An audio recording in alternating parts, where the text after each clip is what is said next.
Miércoles en el Centro Cultural La Vía se hace la presentación del libro La democracia incompleta de San Luis de Ricardo André Basla.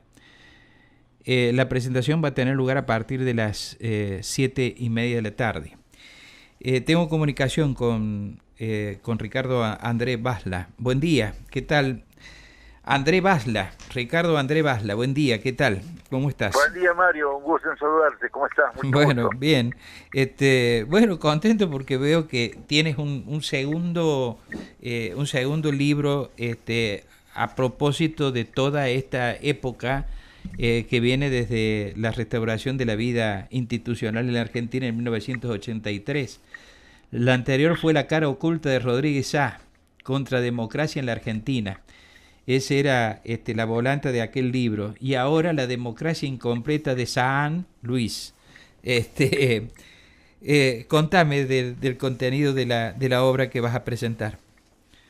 Bueno, sí, en buena medida es una continuidad de aquel libro que publiqué en el año 2002, La cara oculta de Rodríguez A., como bien decías, que en aquel momento, en aquella oportunidad lo presenté en el microcine de la universidad, allí cerquita donde están ustedes, en la oportunidad de hacerlo en la ciudad de San Luis, en otro lugar en Villa Mercedes, bueno, en distintos lugares del país.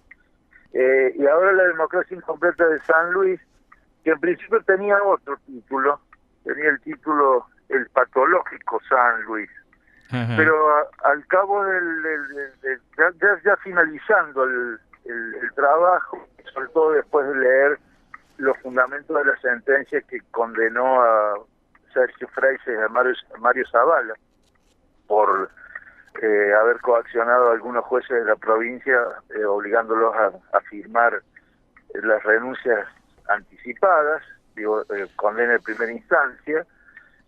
Bueno, ahí concluí en que estábamos con una democracia incompleta, independientemente de todos los hechos que uno ha ido viviendo y en alguna medida protagonizando a lo largo de este tiempo, pero llegar a una síntesis de un nombre o de un título suele no ser una tarea sencilla, ¿no? No. Sí, a veces uno arranca por el título y en función del título desarrolla el contenido, y a veces a la inversa, se da de acuerdo a los casos, te debe ocurrir lo mismo. Creo que a los que estamos en el mundo de la comunicación nos suele ocurrir eso. Sí, efectivamente. Bueno, Suelen ser la verdad tremendos que... dilemas. ¿Cómo? Suelen ser tremendos dilemas. Sí, tal cual, porque sabemos que el título dice mucho y en función de eso, bueno, empezamos a trabajar con una especie de pirámide invertida, ¿no? Mira, yo solamente le he podido dar una mirada a los saltos, una ojeada, Sí. tal cual se dice, y veo la cantidad de temas que vas tocando. Justo cuando yo estaba terminando de releer tu trabajo anterior, Bueno, aprovechando, sí. no sé a dónde había ido a parar mi ejemplar anterior y aprovechando que ahora es de libre lectura en la web. Y entonces, Sí, efectivamente.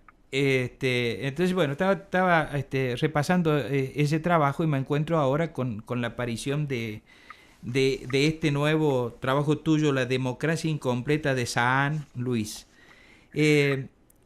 Decime, Sí. ¿qué es una princesa en el potrero?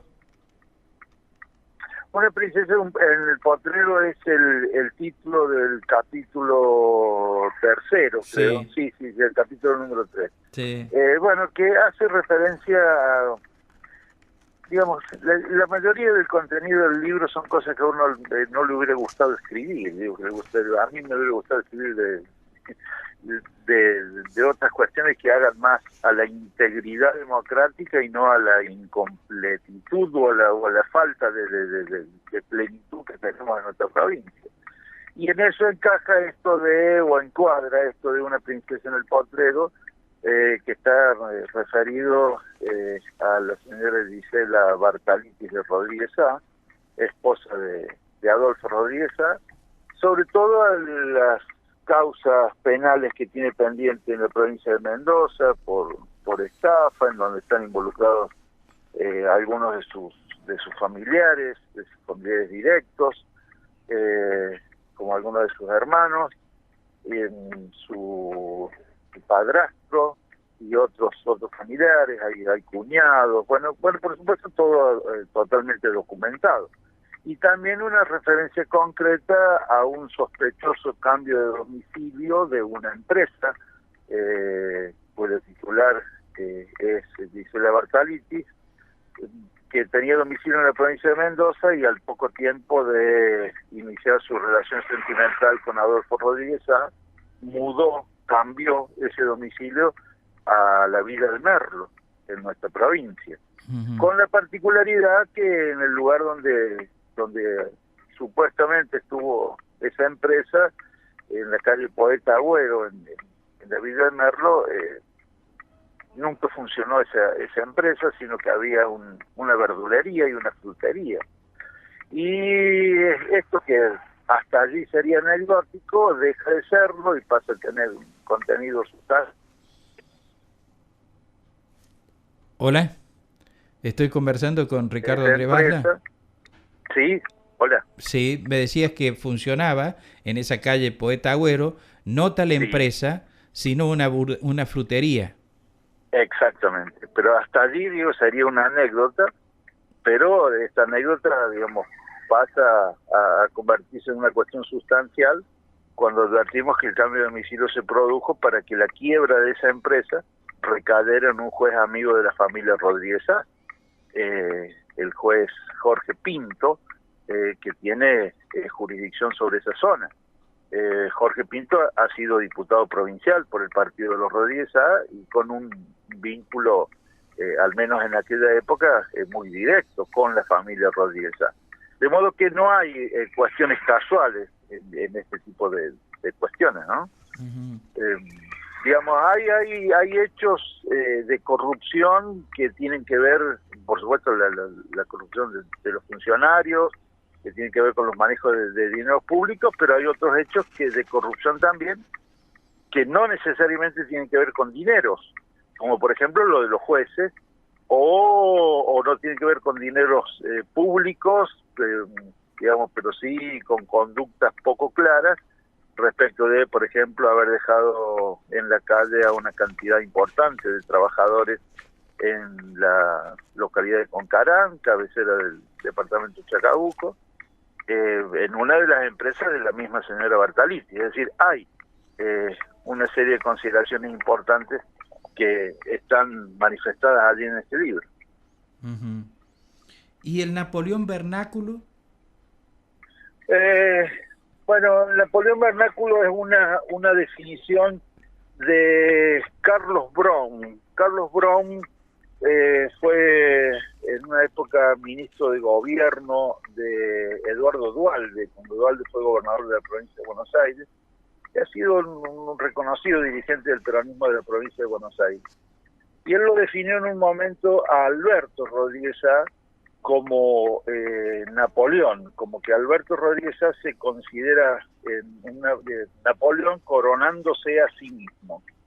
Esa es una referencia concreta a las idas y vueltas o a los zigzagueos políticos de Alberto Rodríguez Sá en su afán o en su obcecada misión u objetivo de ser candidato presidencial, en mi interpretación solo por un negocio.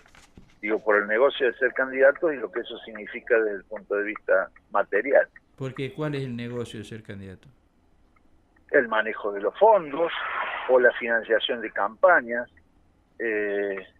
Digo, esto ha quedado claro que ha habido, a ver, es paradójico lo que voy a decir, pero ha quedado claro que no ha habido claridad en el manejo de los fondos de todas las campañas presidenciales de los hermanos Rodríguez Sá, tanto cuando fue candidato Adolfo Rodríguez Sá en dos oportunidades, 2003 y 2015, y en las otras dos intermedias en que fue candidato Alberto Rodríguez Sá, 2007 y 2011. Nunca hubo una rendición de cuentas concretas sobre el destino de los fondos y sobre la financiación de las campañas. Para ellos es un gran negocio, en mi interpretación, ser candidatos presidenciales, por lo cual ahora, bueno, están encarando también esa misma tarea o ese mismo objetivo. Todas estas cosas están detalladas en el libro. Bueno, hay bastantes detalles y creo que mucha información. Por supuesto, lo que no puedo probar no está escrito. Claro, sí, se supone eso, que lo que manifiestas es porque tienes documentación que te respalda para hacerlo. Sí, ya me ocurrió con el libro anterior que, por ejemplo, tenía mucha información sobre lo que fue el vaciamiento del Banco de la provincia de San Luis, pero finalmente no quise escribir nada porque no tenía ninguna documentación que lo respaldara. Claro, porque escondieron todo.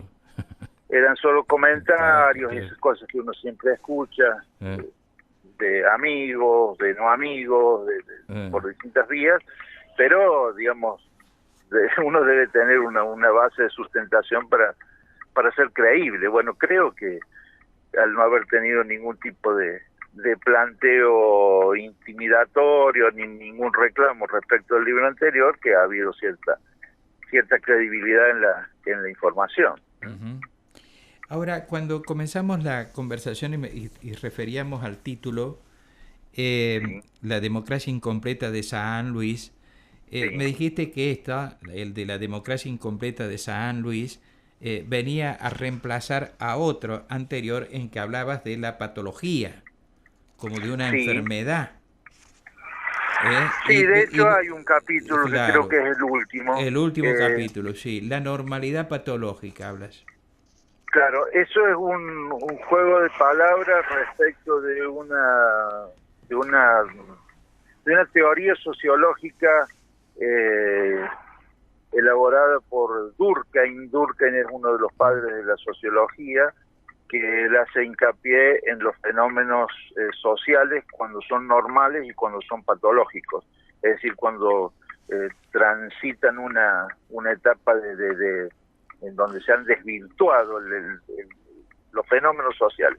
Bueno, en mi humilde entendimiento hay una patología institucional en nuestra provincia que es consecuencia de la patología que tienen los propios hermanos Rodríguez Sá. Es decir, ese afán por el poder, y yo diría que por el poder, el poder por el poder en sí mismo, es de esto que los ha llevado a, bueno, a que tengan ellos conductas y sus funcionarios también, que no son propias de un sistema republicano, sino más bien de un dominio autoritario. Entonces, lo que debería ser normal se ha transformado en algo fuera de lo normal, patológico, enfermizo, como por ejemplo, algo que el doctor Leandro Despuy, a quien cito en una entrevista que él dio a un periodista, él define el tema de la renuncia, la obligar a los jueces a presentar la renuncia en blanco, lo define como el mayor hecho de corrupción y un hecho de corrupción original. Sí. Y dice por qué, Leandro Despuy dice por qué es original. Porque él refiere a que estando en las Naciones Unidas conoció algo así como 17.000 casos de corrupción de distintos lugares del mundo, pero nunca un caso tan original como el de la provincia de San Luis.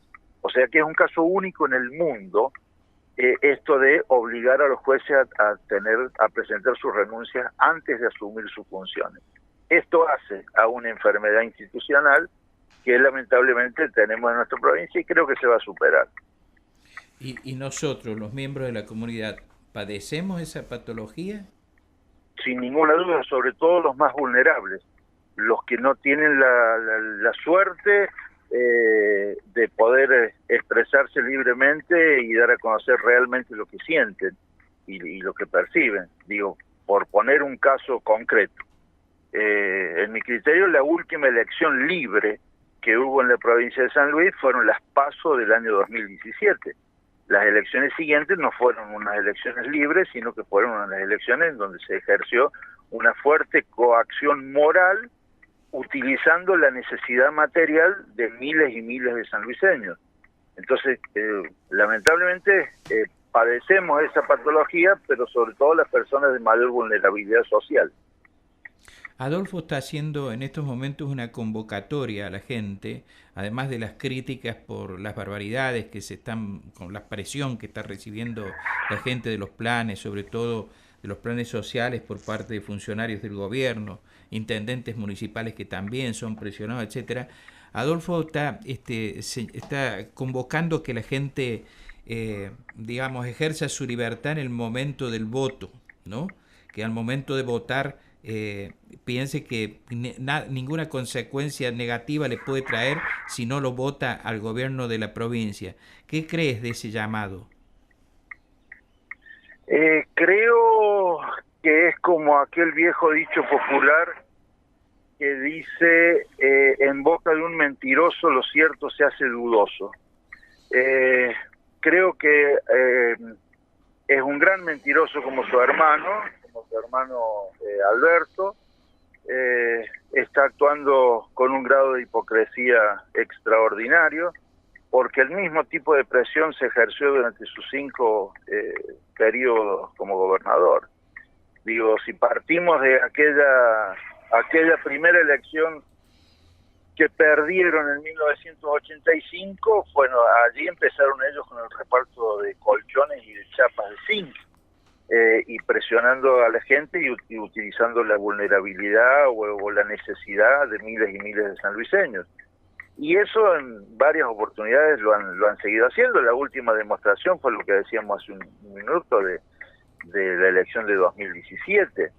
Digo, esto de pararse o sentarse en las plazas de los pueblos o de los barrios para supuestamente escuchar las necesidades de la gente, que lo hizo en la última elección apoyando a su hermano, o apoyado por su hermano y por los 80 millones que Alberto le regaló a la fundación de Gisela, digo, demuestran que no es cierto lo que está diciendo ahora, o en todo caso lo está diciendo por una necesidad, pero no porque realmente lo sienta. Conocida es tu militancia política y tu compromiso político. Yo te he conocido en esa faceta, además en el ejercicio de la actividad periodística, que la has podido desarrollar con eficiencia y desde esa postura política que nunca has ocultado, por el contrario, siempre has expuesto. Quiero saber cuál es la finalidad que tiene el libro. ¿Por qué el libro? Un aporte, primero porque he tenido la posibilidad de acceder a bastante información, luego porque me apasiona escribir, más allá de que se salga bien o mal, pero es algo que realmente lo siento, me gusta mucho hacerlo, y luego porque creo que hay que aportar todo lo que cada uno puede al debate sobre la situación de la provincia de San Luis. Hay particularidades muy especiales en la provincia de San Luis que por ahí los que vivimos acá ya nos vamos acostumbrando. Digo, pero es muy raro encontrar, de hecho no ocurre en ningún otro lugar de la Argentina, que haya una alianza político-electoral en donde estén confluyendo, por ejemplo, Libres del Sur y el PRO. Y sin embargo esto se da en la provincia de San Luis. Es muy raro y no ocurre en ninguna otra provincia que del propio oficialismo surjan los líderes opositores. Y ocurrió en la ciudad de San Luis con el fallecido doctor Carlos Ponce en los años 90, hasta el 2002, 2003, y ocurre nuevamente en estos tiempos a partir del momento en que Claudio Poggi se aleja del partido de los Rodríguez A. Es decir, hay particularidades que son propias de San Luis. Digo, en Córdoba o en Mendoza no se juntan los peronistas disidentes los peronistas que no estamos en el PJ, me refiero, ¿no? Con los radicales, con el partido de Enrique Ponce, con el PRO o con Libres del Sur. Digo, cada uno tiene su identidad, la mantiene y en ese sentido enfrenta el proceso electoral. Sin embargo, en San Luis lo tenemos que hacer de manera diferente, porque la situación es diferente. Entonces, hay muchas particularidades que me interesan que se conozcan. Gracias por atenderme y te deseo mucha suerte.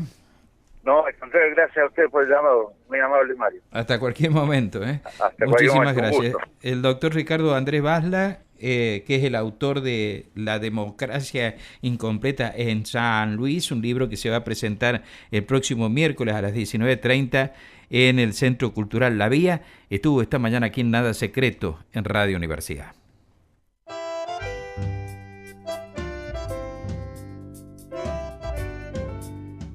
Nada Secreto en Twitter.